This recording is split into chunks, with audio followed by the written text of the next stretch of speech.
నీతికి నిజాయితీకి పేరు పొందినటువంటి వ్యక్తి, ఎవరికి అమ్ముడుపోయినటువంటి వ్యక్తి, కాపు ఉద్యమం కోసం కృషి చేసినటువంటి వ్యక్తి ముద్రగడ పద్మనాభాన్ని కొట్టినప్పుడు, ముద్రగడ పద్మనాభం గారి భార్య పిల్లల్ని వేధించినప్పుడు కలగని బాధ.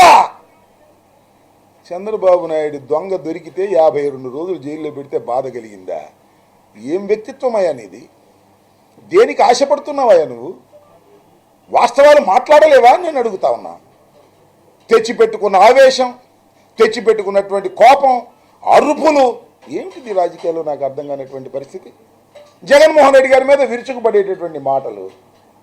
తొక్కేస్తాడంట, అధపాతాళానికి తొక్కేస్తా అంట.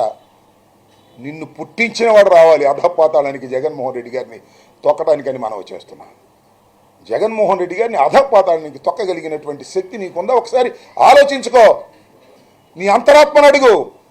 ఒంటరిగా గుండె మీద చేసుకుని ఆలోచన చేయమని మనవి చేస్తున్నా. జగన్మోహన్ రెడ్డి గారి గురించి మాట్లాడే నైతిక హక్కు లేనటువంటి వ్యక్తివి నువ్వు.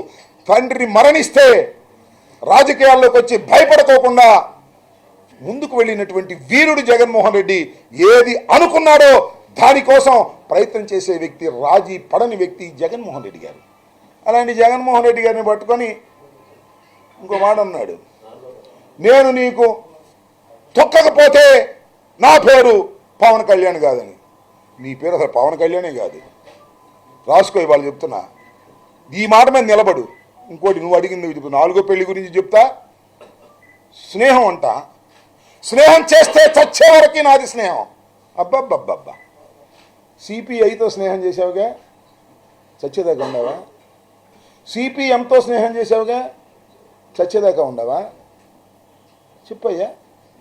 అక్కడిదాకా ఎందుకు బీజేపీతో స్నేహం చేస్తున్నావుగా, చచ్చేదాకా ఉండవా? ఎన్ని దొంగ మాటలయ్యా, నాకు అర్థం కాలేదు. శత్రుత్వం ఉంటే చచ్చేదాకా శత్రుత్వం అన్నావు. నువ్వు అన్నావుగా. చంద్రబాబు నాయుడుతో శత్రుత్వం అన్నావు, లోకేష్తో శత్రుత్వం అన్నావు. ఎక్కడి దాకా ఉన్నావు శత్రుత్వం? నువ్వు అసలు మాట మీద నిలబడేవాడివేనా? అసలు ఒక చోట నిలబడేవాడివేనా? ఒకటి పక్కన నిలబడేవాడివేనా? ఎవరి పక్కన పడితే ఆడి పక్కన మాట్లాడతావు. అదేంటే నా వ్యక్తిగత జీవితం గురించి మాట్లాడుతున్నారు. ఏ జగన్ అరుపు ఇంతకన్నా పెద్దదిలే. నేను సింపుల్గా అంటున్నా. నీ సంగతి నాకు బాగా తెలుసు. జూబ్లీ హిల్స్లో చెక్ పోస్ట్ దగ్గర నువ్వు చేసినవి అని తెలుసు. టన్నుల కొద్దీ నా దగ్గర సమాచారం ఉంది. ఇవ్వవయ్యా, టన్నుల కొద్దీ ఉంటే సమాచారం. What is blackmail? ఎంత చీప్ బ్లాక్ మెయిల్ చేస్తున్నావు? జగన్మోహన్ రెడ్డి గారి మీద నువ్వు వ్యక్తిగతంగా చెప్పదలుచుకుంటే చెప్పవయ్యా, దమ్ముంటే అది చెప్పవు. బెదిరింపు, బ్లాక్ మెయిలింగ్. బ్లాక్ మెయిల్కి బడి జడిసే వ్యక్తి జగన్మోహన్ రెడ్డి గారు.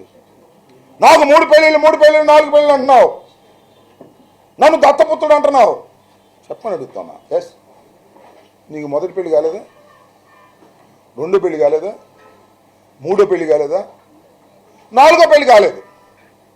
4వ పెళ్ళని నువ్వా అంటున్నావు.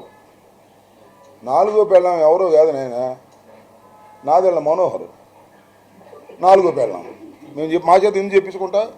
ఏమి నాకు అర్థం కాలేదు. జగన్మోహన్ రెడ్డి పెళ్ళామా? నీకు చంద్రబాబుకి మొగుడు జగన్మోహన్ రెడ్డి గారు గుర్తుపెట్టుకోమని మనం చేస్తున్నా. ఇది ప్రజావాక్కు, నేను చెప్పేది కాదని మనం రాజకీయంగా మీ ఇద్దరికి మొగుడు జగన్మోహన్ రెడ్డి గారు తప్ప మరొకరు కాదు. నీ 4వ పెళ్ళం మనోహరు. అందరికీ తెలిసినటువంటి సత్యం ఇది. ఏం మాట్లాడుతున్నావు నువ్వు?